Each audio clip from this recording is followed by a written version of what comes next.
Okay, we are continuing our study in the parables. And I think it's this week and maybe next week too. It's God's values is kind of like the topic. So we got these topic groups out of a study Bible. So it's kind of what kind of has guided our study in this, a way to attack, for lack of a better word, the parables, how to kind of put them in some structure to study. So the title of this lesson is Looking Good. See that apple checking itself out in the mirror? It looks pretty good in that mirror, doesn't it? But if you took the overall picture, looking good? It probably should have a question mark after that. Looking good? So I'm going to start by sharing a story, and we'll tell on myself. But it's been a long time ago. I think it was the summer of '83. I was 19 years old. So my brother would have been about 17. And at that time, my father had a job where he traveled all week, and then he was home on the weekends. And he did that for a really long time. You know, it's always hard. So school had let out, and my mom had decided she was going to take a week off work, and she was going to go on the road with him, take my sister with her. She was about 11, so we didn't have to worry about her. And they were going to leave me and my brother home alone. I mean, I was 19, an adult. My brother was 17, almost an adult.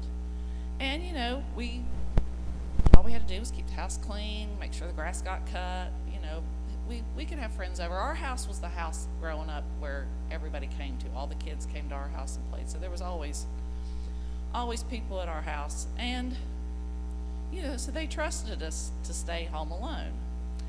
And I'm not sure who first thought of it, but around the end of the week, we decided it would be fun to have a party. We'd have a party, invite some of our friends over. So each of us asked, 3, 4, 5 friends over. We really weren't sure when our parents were going to come back. They called us every night. Now, this was before cell phones, you all.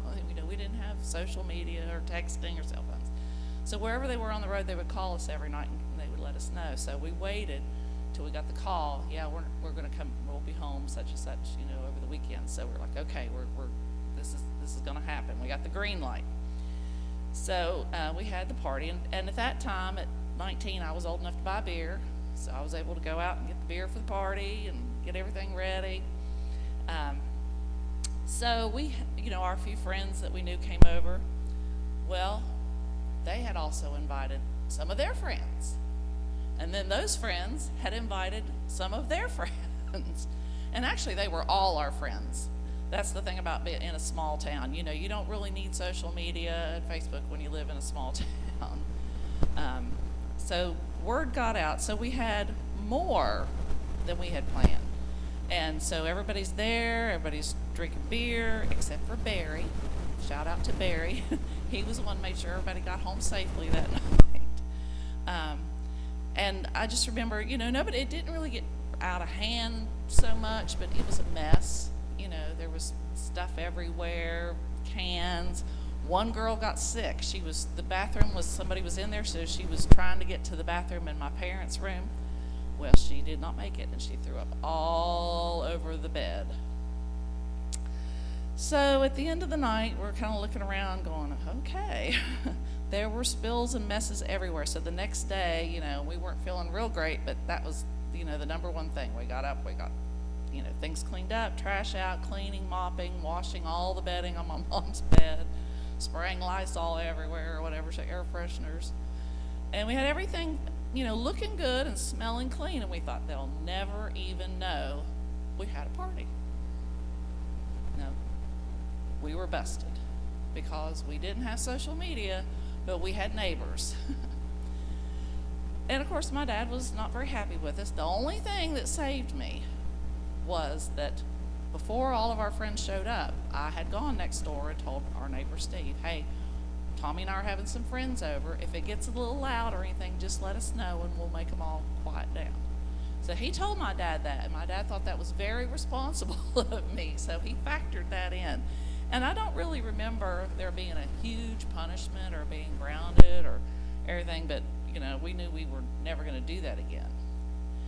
And I remember thinking, okay, we survived this one without him killing us. But what would have happened if they had changed their plans and come home early and had come while we were in the midst of this party?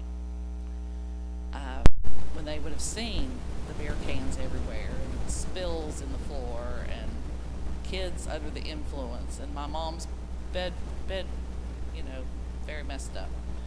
It would have been a completely different story if that had happened. And I wouldn't have had to worry about my dad because the wrath of Loretta would have been more than I could have handled at that time. That was my mom. And I tell you this story because one day our Father is coming home. And we don't know when that's going to be. What will we be doing on the day that he returns? What will we be doing? Mark 13:32 through 37. But about that day or hour no one knows, not even the angels in heaven or the Son, but only the Father. Be on guard. Be alert. You do not know when that time will come. It's like a man going away. Like my dad, mom and dad, they went away, right? Like a man going away. He leaves his house and puts his servants in charge, each with their assigned tasks. So you're going to vacuum every day. You're going to cut the grass. Put them in charge with their assigned tasks and tells the one at the door to keep watch. Therefore keep watch, because you do not know when the owner of the house will come back, whether in the evening or at midnight or when the rooster crows or at dawn.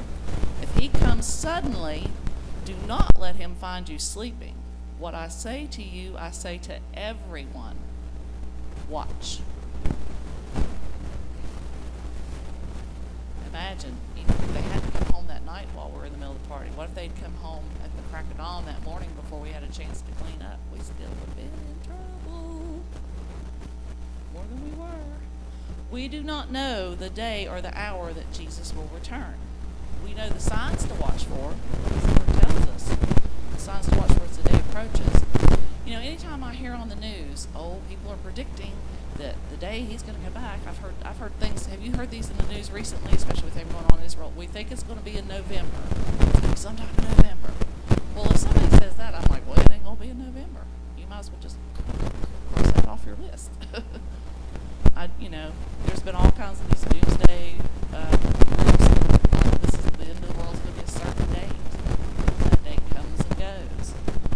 I always say, you don't expect it, expect it. Right? But we have to be watchful, be alert. They've got exclamation points in that. Be on guard, be alert. We have to be expecting. Matthew 24:42 through 44. Therefore keep watch, because you do not know what day your Lord will come. But understand this, if the owner of the house had known at what time the thief was coming, he would have kept watch and would not have let his house be broken into. So you also must be ready, because the Son of Man will come at an hour when you do not expect him. So even though we don't know the day or the hour, we can be prepared for it, right? If we knew exactly when a thief was going to break into our house, we're like, okay, we know that thief, he's going to come down our street on Friday night about midnight, and he's going to try to break into our house. We had the exact date and time. We'd be ready for him, wouldn't we? We'd be sitting there on our couch with a rifle, with some kind of a gun, with maybe our guard dog. We'd have, the security system on. We'd have the deadbolts locked. We'd have the camera system ready to capture it on. We would be ready. We'd be ready for him, so that to keep him from breaking in. We would do whatever we had to protect our home. But we don't know when a thief might try to break into our home, do we? Like right now, we don't. Nobody's going to send us a text saying your appointment for being robbed is such and such date and time. No. We don't know when a thief. So we put those things in place to be prepared. We have maybe fences or gates around our property. We have deadbolts on our door. We have a Ring camera, or we have a camera system, or we have dogs. You know, we have things that will kind of deter that from happening, or if it happens, you know, we can react to it. So when it comes to the return of Jesus, we also must be prepared. We have to guard our hearts and our minds. It's so important what we let in here and in here, right? What we look at, what we listen to. We must be prepared. And we must have that relationship with Him. You know, and it's a relationship that you're attentive to and that you allow to grow. We must be living and doing what we believe every day, just to protect ourselves and to be prepared for when He returns. We don't want anything that might take us away out of His will. Otherwise, He might find us sleeping, right, as it says, or, you know, in a time that we've let that relationship grow cold. We don't want that to be the state of our relationship when Jesus, at any time, but especially when Jesus returns. 24:45 through 51. Who then is the faithful and wise servant whom the master has put in charge of the servants in his household to give them their food at the proper time? It will be good for that servant whose master finds him doing so when he returns. Truly I tell you, he will put him in charge of all his possessions. But suppose the servant is wicked and says to himself, my master is staying away a long time. And he then begins to beat his fellow servants and eat and drink with drunkards.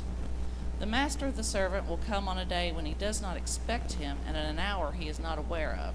He will cut him to pieces and assign him a place with the hypocrites, where there will be weeping and gnashing of teeth. So a faithful and wise servant takes care of his master's business while he's away, and knows that the master could come back at any time, so he's always at his station, always doing what he's supposed to do. You know, it's called integrity. You know, doing what we're supposed to do even when nobody's looking. Remember what 12-year-old Jesus told his parents when they found him. You know, they were looking all over town for him for 3 days, and he was like, did you not know I must be about my Father's business? You know, and that's what we should be. We should always be about our Father's business. So those who believe in, anticipate, and look forward to Jesus' return are faithful and wise. And I want to say that again. Those who believe in, anticipate, and look forward to. Now, I don't know about you, but as an early Christian, you know, looking forward to, I mean, everything I read, it sounded like there's going to be some really bad stuff go down. But then as you develop that relationship, you realize that we don't have anything to fear about when Jesus returns. Because if we are in that right relationship with Him, we're okay. We're not going to, you know, have to be afraid. So we want to believe in, anticipate, and look forward to Jesus' return. If those are the servants who are faithful and wise. They are about the Father's business, regardless if His return is today, tomorrow, a year from now, 10 years from now, 50 years from now. You know, that date doesn't make any difference. It doesn't affect how we operate today. We should always be operating as if today is the day. How will He find us when He returns? Now, the wicked servant says, I don't look for this to happen anytime soon. I've been hearing about this all my life. I remember my grandparents talking about it. I remember their grandparents talking about it. You know, I've been hearing it forever. Jesus was coming back. I don't see anything happening soon. And you know what? I'm going to enjoy my life. YOLO. You only live once, right? And I don't want to have FOMO. I don't want to have the fear of missing out. And I'm telling you, oh no. You better be living today like today's the day. So this wicked servant in this parable is no longer about the master's business. He was no longer worried about making sure that got done. He started to mistreat his fellow servants, became divisive, complaining, self-centered, and he sought out so-called pleasures of the world. He began, with partying and riotous living. Do we see that happening even today? That people are falling away because they don't believe in, anticipate, or look forward to the fact that Jesus is coming back. I've been hearing that for years. That's what they say. But much to his surprise, the master did return, and there was a judgment to face. There will be a judgment to face. And the wicked servant was punished. When this master left, he expected that they were all going to be wise and faithful servants. They had given him that appearance, just like we had given our parents that appearance that they could trust us if they went off for a whole week. Maybe if they'd come back midweek, we had too many days to ourselves. We fell into trouble. And this master was gone too long, and these wicked servants started to show their true colors, and they fell into what was a true reflection of their hearts and their motivations. So how will we be found? How will you be found? How will I be found when Jesus returns? If he comes back today, have we been the wise and faithful servants, or we have been the wicked servants?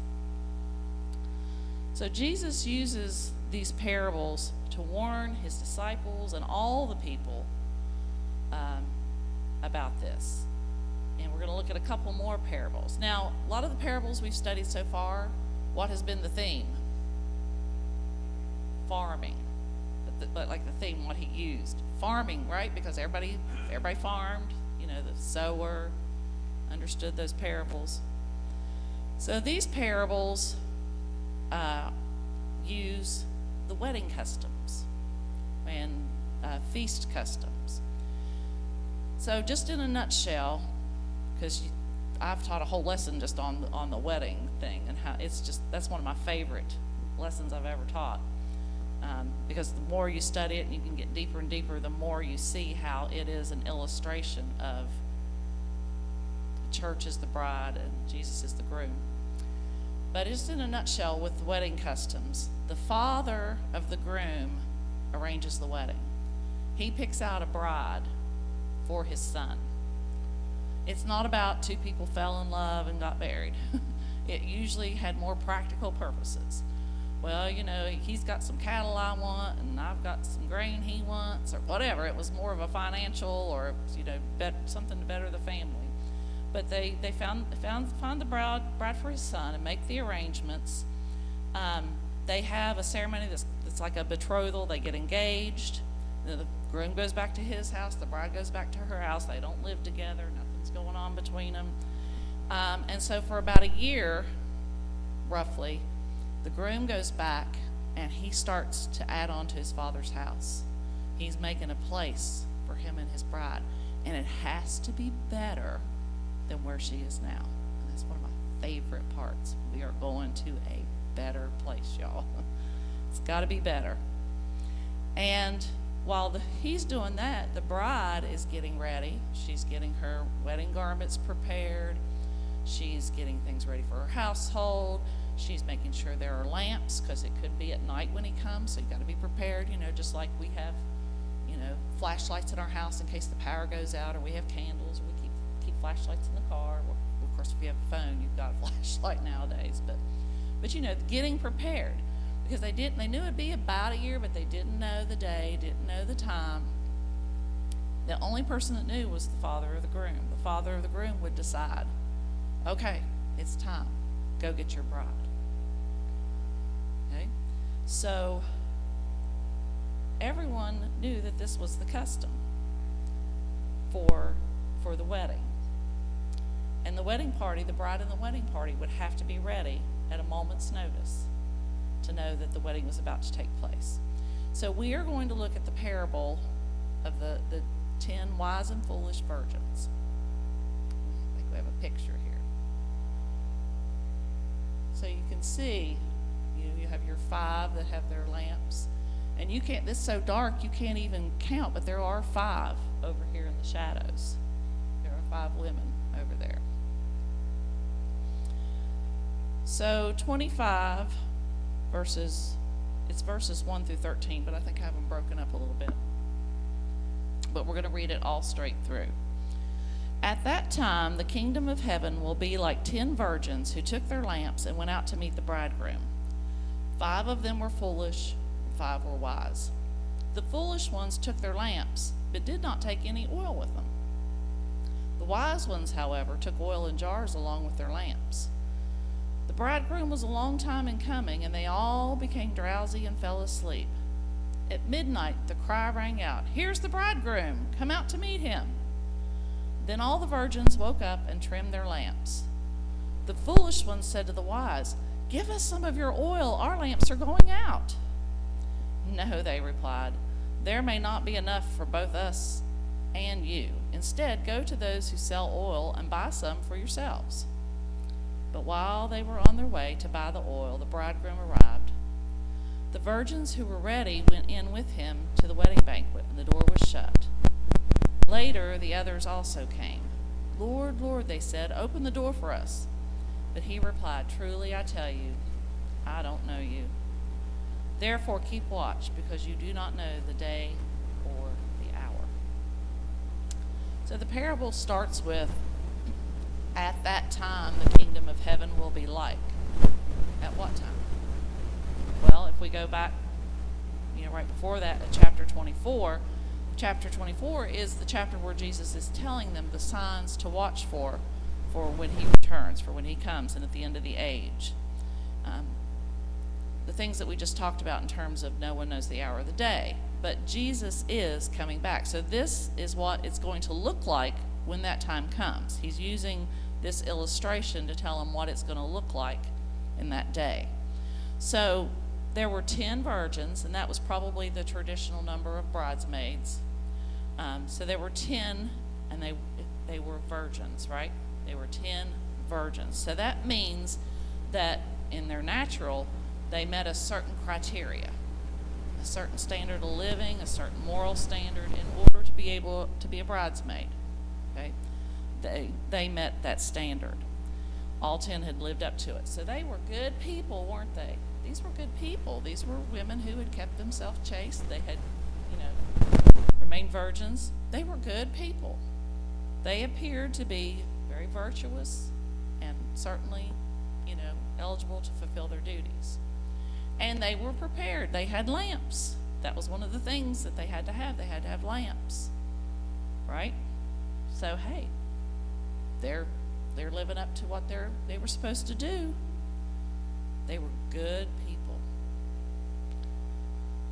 So they got the word that the groom was coming, and they got ready. They got their lamps. They got in position, so to speak. But then the groom was delayed.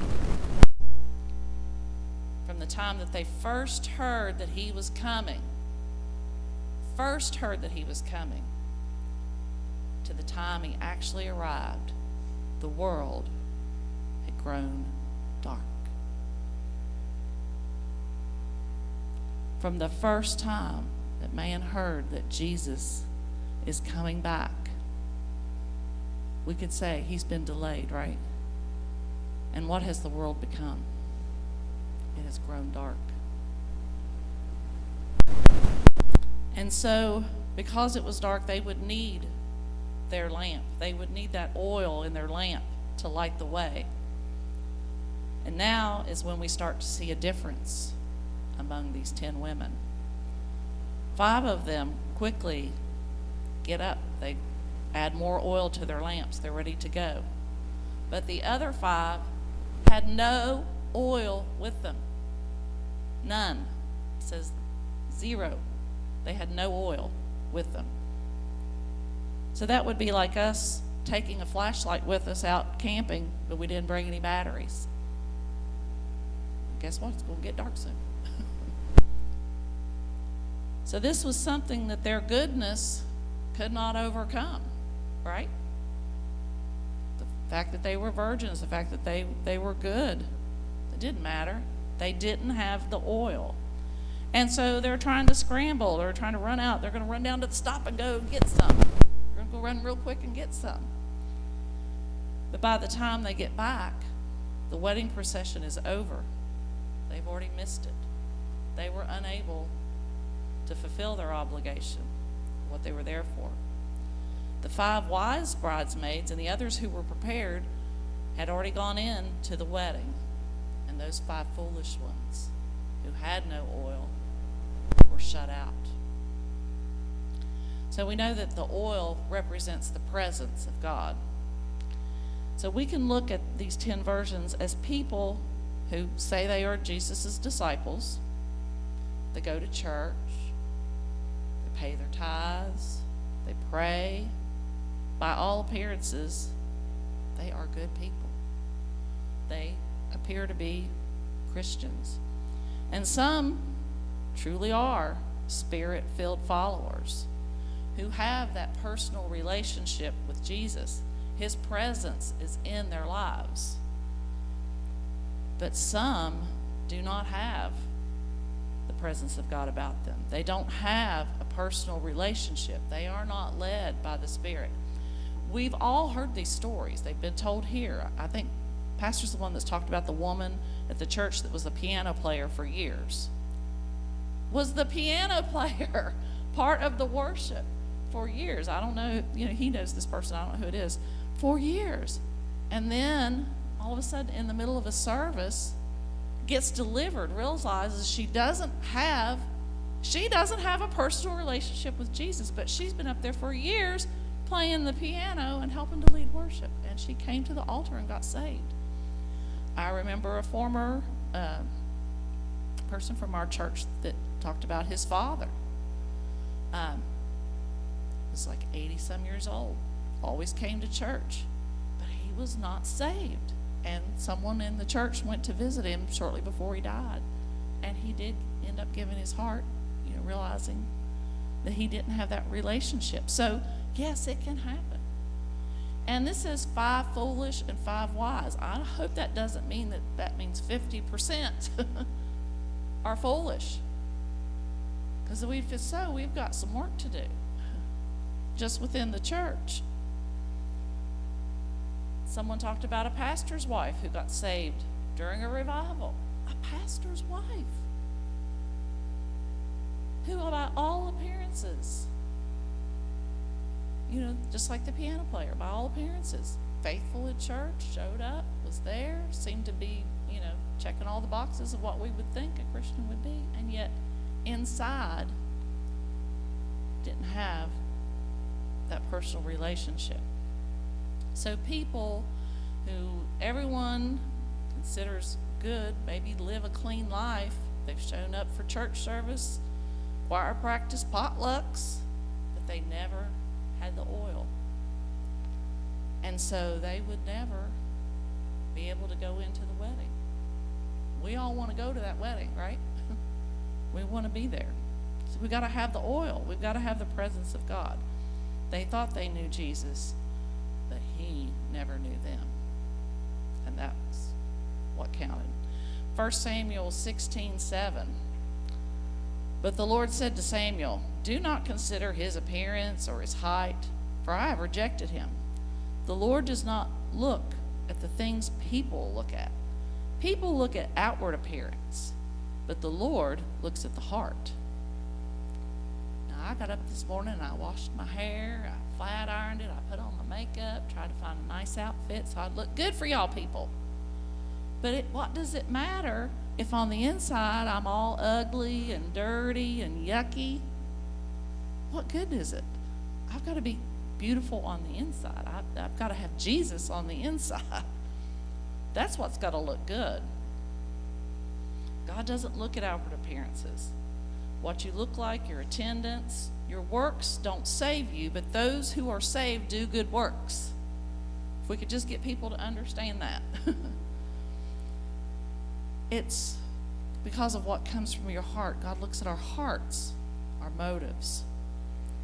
Matthew 7:21 through 23. Not everyone who says, "Lord, Lord," will enter the kingdom of heaven, but only the one who does the will of my Father who is in heaven. Many will say to me on that day, Lord, Lord, did we not prophesy in your name, and in your name drive out demons, and in your name perform many miracles? Then I will tell them plainly, I never knew you. Away from me, you evildoers. I never knew you. Not, we used to be friends, but then you turned your back on me. I never knew you. They never had that relationship.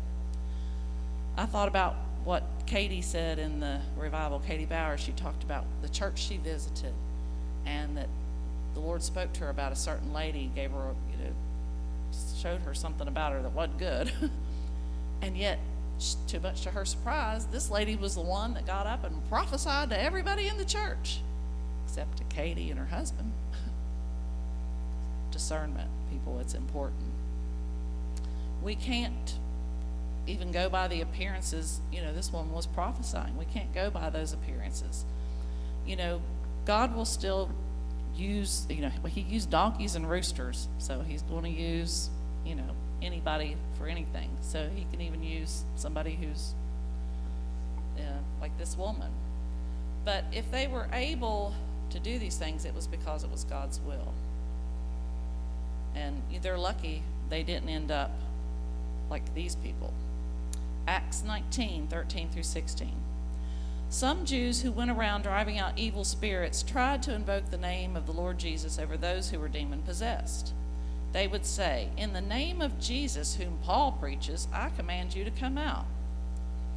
7 sons of Sceva, a Jewish chief priest, were doing this. One day the evil spirit answered them, Jesus I know, and Paul I know, but who are you? Then the man who had the evil spirit jumped on them and overpowered them. He gave them such a beating that they ran out of the house naked and bleeding. So those sons of Sceva, they had all the credentials, right? They were sons of a Jewish chief priest. So they were somebody, right? And they were doing what seemed like a noble thing. They wanted to free people who were demon-possessed. So they seem like good people, right? By all appearances, and they have the credentials, and yet they couldn't do it. They tried to use the name of Jesus without knowing Jesus, without being filled with these spirits. And so these evil spirits, they looked at them and they didn't see Jesus.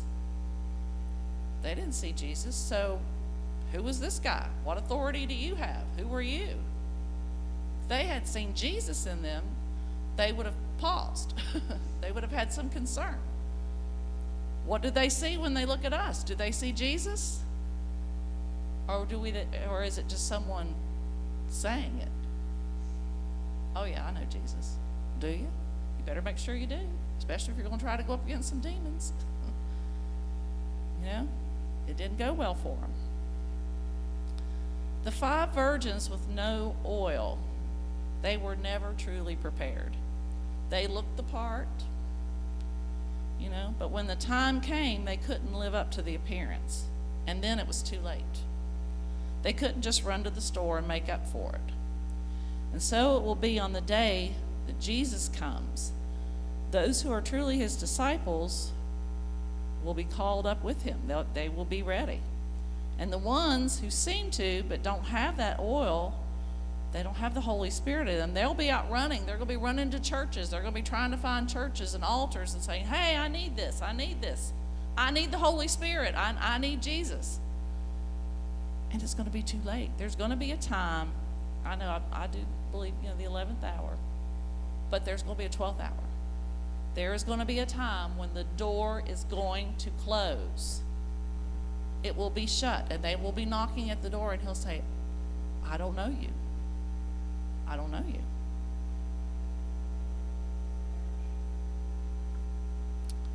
So the final parable is the wedding feast. And there's a similar parable about a feast in Luke 14, but this is different. This is a different one.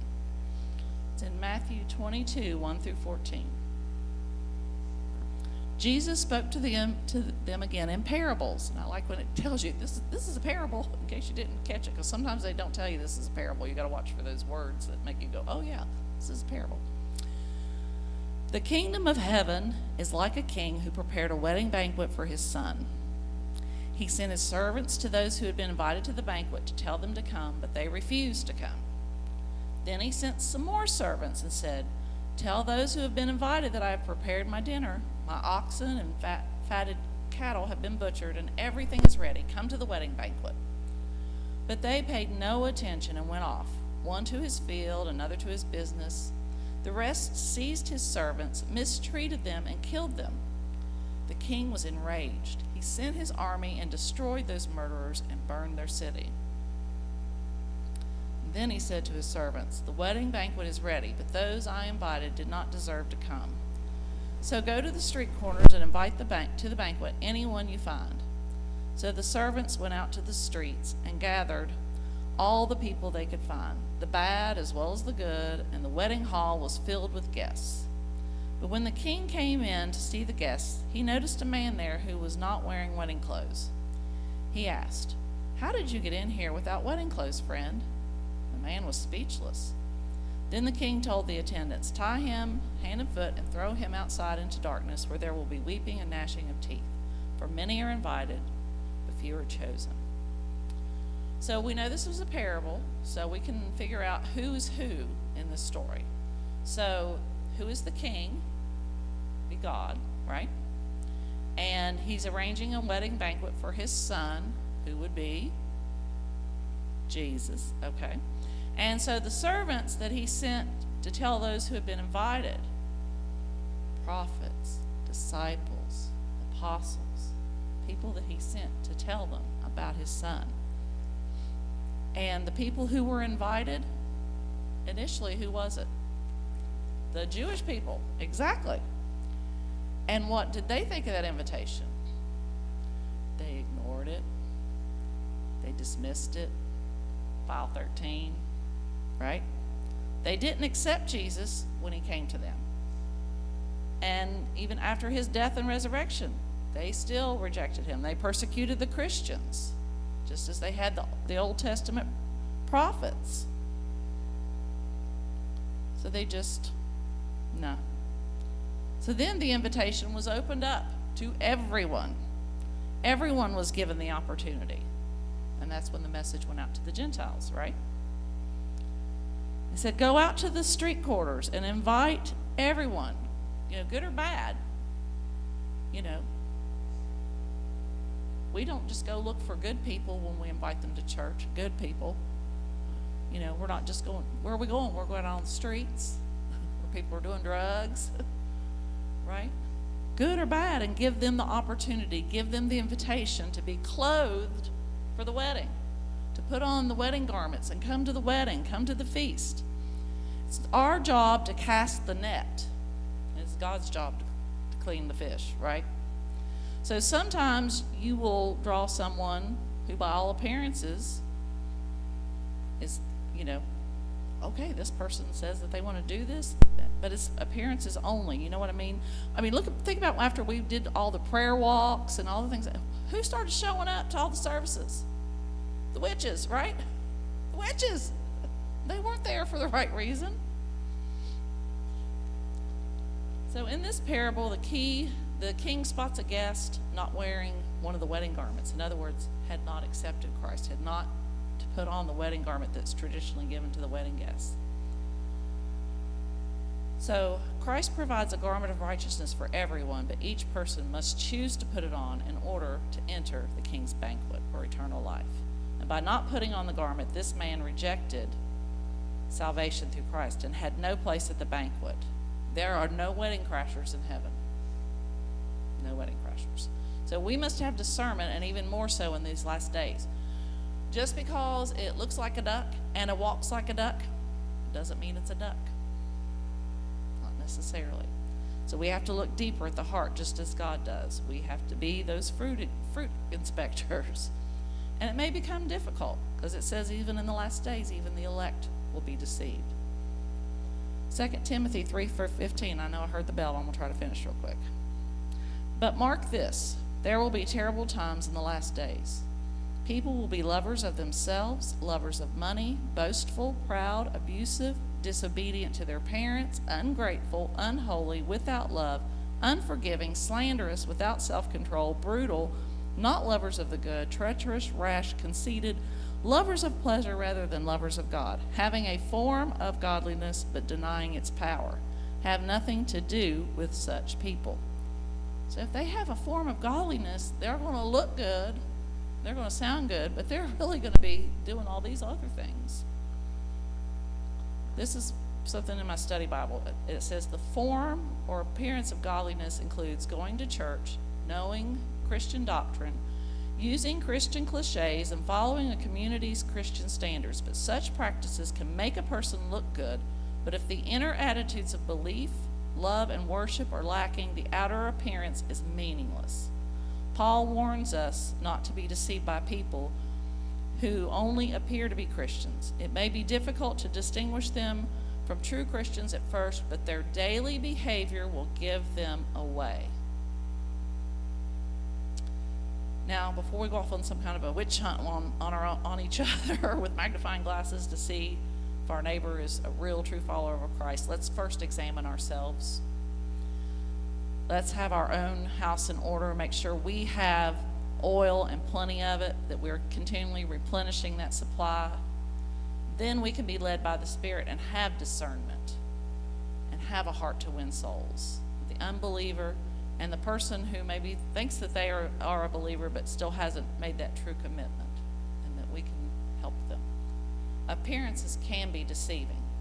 Looking good is not good enough. We don't need to look like the best versions of ourselves.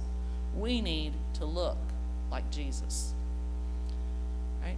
And we need to be about our Father's business so that when He does return, we are found faithful. Amen?